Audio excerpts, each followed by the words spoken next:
We're back, people, and today we're breaking down film on Patrick Paul, Miami Dolphins rookie left tackle. Came into this game, with Armstead going out with an injury. Got versus Myles Garrett in a few different matchups, and it was definitely a rough one for him for the most of the day. But I think, that is to be expected. Myles Garrett is one of the best in the business. I will say that second sack wasn't really on him, it was more on Huntley. But there's definitely things I think he needs to improve upon still. Dolphins system overall is just usually just a big help for these offensive linemen. They don't get a lot of true one-on-one pass sets, so I think that's always been a big help with a lot of these tackles on the Dolphins. I think it helps Austin Jackson. It turned Austin Jackson from a bust into a good enough player to make an impact. At least he's a very good run blocker, but his pass blocking I still don't think is that great. It's just the system helps him out. I think that's kind of the same for Patrick Paul. You can clearly see the athleticism. He's got all the physical tools that you want. Like, that run blocking rep is so good, and that, gives me a lot of faith. But, this is going to happen when you go versus the best of the best. Now, Dolphins slide their protection to the left here. Half slide. So he has some help to the inside. But I do think this is on both him and Robert Jones here. So they're working, some game up front where Garrett, knifes into this, the B gap right there, and the 92 loops around. And Paul is, getting there and then is coming off of it to help get 92. But Paul and Jones both need to do, I think, a better job of helping each other. Once Jones identifies that Brewer can get onto 92 and gets over here, they can't allow him to split this. Paul's got to be able to respond a little bit faster back to the inside, got to be able to redirect himself, but he misses that inside punch, which is unfortunate. And then Jones allows him to get through too. They both basically mess up their assignment on this one, and Garrett ends up getting that sack, which is not the best work. I mean, this is what's going to happen though when you're facing the best of the best. They just have to be able to, I think this is kind of the area though that Paul has kind of struggled with when he has been in pass protection, is those inside moves. I feel like he's sometimes struggled with oversetting, redirecting, getting his feet back, because his first few steps out of his stance are very explosive. But you can see that inside foot to try to get back is just late. Not as, comfortable moving that way, kind of with the change of the direction skills that you want to see out of Paul. Even though I know he has those abilities because of his physical talent. But, this is the stuff you want to see. This is by far my favorite rep of the day. On the backside of, these toss, these outside zone concepts. And, you look up who's covered. The guards are covered. So they both have to, reach these guys, to get a little, Kendall Lamb gives a little help to Eichenberg. But then Brewer, who's uncovered play side, he gets to this guy, Lamb to this guy. Paul has to get to this safety. And you could just see, this is something that you want to see from Paul. This is the things that I think the area where I see him improve the most is his angles out in space. Because this is very important in the Dolphins system. I want to see him be a very good run blocker first before pass protector. Just because I know pass protection in the Dolphins system, you don't really get that many reps. Just based on what the Dolphins like to run, they help you out a lot in pass pro. If you can be a good run blocker, that just helps out the whole team so much. That's why Jackson, his impact is so felt lost, because he was such a good run blocker.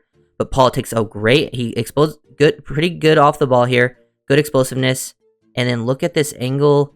Trying to rip past this D lineman, takes a good angle out in space to cut off the safety, shows off the athleticism to actually get there and cut him off. And now once he's engaged, drive, sustain, play with good hand placement, good leg drive, and he carries this block, 10 yards down the field. That was by far and away his best rep of the day. It wasn't even close after that, but this is the stuff that shows you promise. The rest of the game was not great, and that's the nature of the offensive line position. I think, I've always thought this, but Will Campbell said this in an interview the other day about you give up one sack as an offensive lineman in every game. It doesn't matter what the rest of the reps are like you had an awful season, if you're giving up just one bad play, that's what it takes. And, Paul had multiple bad plays, but he is a rookie. This one, he does, I don't think he should be, this sack really on him. The Dolphins go play action, so he's aggressive jump setting into Myles Garrett. He's much more comfortable jump setting, because then it's not these true one-on-one pass sets. He can get engaged early. Garrett might think it's run, so he has to slow it down. Paul's actually in a good position. He plays it pretty well. He gets a little bit of help from angled. But this sack is on Huntley. He has a pretty clean pocket. He just, I don't know what Huntley's doing here. He has actually exactly what he needs, but he floats away and just runs right into the sack. This was kind of I thought Huntley played a good game, except for his pocket awareness was very inconsistent. He tried to escape clean pockets a little too much. He did make some plays with his legs, but there were some times where like he just ran into sacks, and that's one of them. So like I wouldn't put that sack on him personally. I think the other one was more of his fault, and we'll get to some of these plays. I was saying this is like another example of Garrett trying to knife to the inside, split between the left tackle and the left guard. Paul a little late to see this one again too. Like he has the inside help, but like he gets a little bit late there. Jones does a better job getting across and helping, but Paul loses his balance, ends up on the ground. You can see like just how explosive and powerful Garrett. Even with help, Paul is still losing. And like I haven't seen Paul end up on the ground too often. Like for a big guy, like he plays with pretty good balance overall. Like and still ends up on the ground there. That's will be an issue. I think it's just these inside moves, man. This was actually, we'll get to some times when he lost around the edge when the guy tries to bend, work the arc. He won a rep there, but he also did lose a rep. It was probably the first time I've seen Paul really lose a rep around the edge, and we'll get to that in a second. But this one was the one where like he kind of won the rep. It wasn't perfect. Like I don't think he played with great technique. But you can see Garrett trying to hit. Garrett shows like the flash to the left hand and then dip and rip underneath. Tries to hit him with like almost like a little bit of a ghost move with that. Flash the hand, fake jab. Paul, doesn't show great hand usage, but just good athleticism, good balance, good body control to kind of recover here and sort of just shield him across without really holding too. Like this is one where like I don't think he plays with the greatest technique, but you just wash him around the edge. It's a tough matchup. I'm not really gonna hold him. Yeah, I mean I'm gonna break down the film and show this, but I'm not like putting too much onto this one as like a future of what I think he is as a player. It's just this is what it's gonna happen when you get Myles Garrett. But I was saying when they go play action and you can jump set, this is why I'm not super worried about the pass protection stuff. A lot of the times for the Dolphins tackles, it's because of stuff like this. Like they get aggressive, you get into them, you use the play action, and it just slows them down. And the Dolphins do this a whole bunch. And you can see everyone across the board. Like you get Julian Hill and Alec Engel double teaming the offensive lineman in the interior. Really, the only one who kind of gets in is a late blitzing linebacker where Brewer's able to seal him off long enough for Huntley to deliver down the field. But Paul gets engaged, feels a lot more comfortable in these situations. He plays with way better technique here. Like it's maybe a little overextended, but you can see he has the length, the athleticism, the physicality to when he can get engaged. And Garrett just doesn't have like, that huge boost with him knowing it's a pass play. Paul can potentially win those matchups. That's why I think the Dolphins system is just so important for a lot of these offensive linemen. Here's an RPO. Play didn't really end up mattering because they throw it, but you can see the potential he has to work on some of these. Like look at him down blocking here. Look at the double team, attack the low hip on 92. Look at the displacement he causes. Like yes, they don't end up running it here, but you can see the potential. Look at him, moves this guy. He's on this side of the hash by like a full yard. Moves him like literally 2 yards to the other hash. That's so impressive. And then still while doing that, finding 30, the linebacker, to get hands on him. Now it ends up being a pass play. They still complete it, get it down the field. But I love that work out of Paul in those situations. I want to see the run blocking really mostly. And then when it comes to pass protection, working on the inside counter stuff. Now this was the one rep where like he really lost around the edge. Garrett just explodes off the ball. I think Paul doesn't really want to lose to the inside, so he doesn't maybe gain as much depth in his kick step here as he usually does.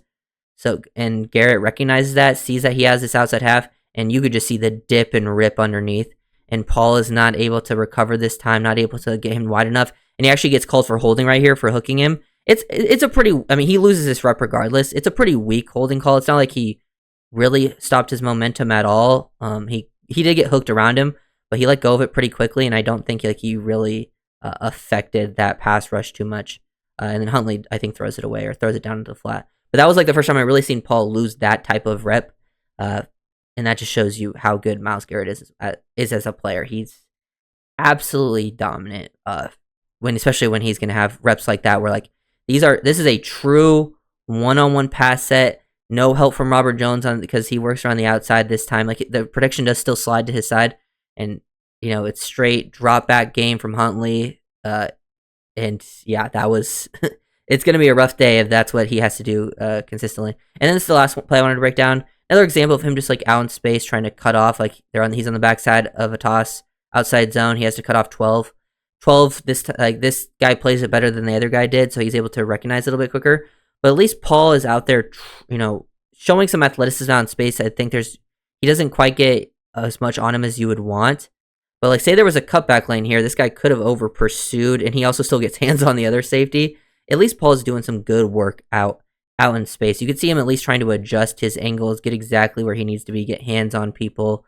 This guy takes a wide angle to avoid him. That could actually work out in your favor if other things are getting blocked differently up front. But Paul, the athleticism at his size, I think is what you're looking for.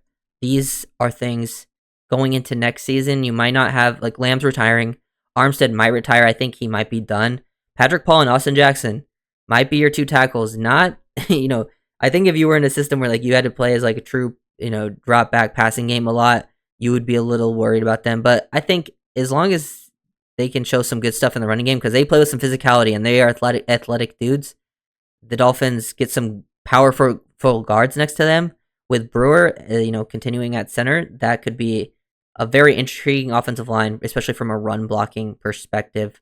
We'll see how it ends up playing out, but that's kind of where I want the direction to go for the Dolphins next year when it comes to offensive line. Getting guys who can create some displacement, good movers out in space. It will hurt to lose Armstead for sure, but hopefully Paul can show some improvement. Just overall as a player, we've talked about his strengths, his weaknesses. This was definitely his worst game of the season. There wasn't too many like bright spot reps. Like I showed all his best reps, and there was only like a few of them. And at offensive line, that's just not enough. If it was D line, you could switch it around. And be like, if D line you have a few good reps that can win you a game. O line you have to be like so consistent. It's such a hard position to play. So looking to see how he can continue to grow. And I also wouldn't say like all of the sacks were on him. Like the first sack he gave up to Garrett was also on Robert Jones. The second one was mostly just on Huntley straight up. And then he had that holding call, which was, definitely a rough rep for him. But yeah, overall, I still have, I don't think this changes my opinion, and I don't think it should change anyone's opinion about Patrick Paul. And it shouldn't really make you feel more negative about him or more positive. It's just one of those games where like you're a rookie, you have your issues, we know what they are, and they were on display because you went against the best of the best, and hopefully you can improve upon them going into future years. Because I feel like people just give up on players so fast nowadays in the NFL. We saw a lot of Dolphins fans give up on Chop, and now he's playing at an insanely high level. And some of these guys, like, you got to give them time. Sometimes I understand. You usually want to give them about 3 years. But even some guys take longer than 3 years and show up. Like, we've seen quarterbacks around the league who have been in the league for like 6-7 years, finally making good plays. Even players like Noah Igbenogany, for ex-Dolphins first-round pick, never had any good seasons, any really good moments for the most part, and then he's played good for Washington this year. Sometimes it just takes players longer. So if you guys know the video, make sure to like, comment, and subscribe.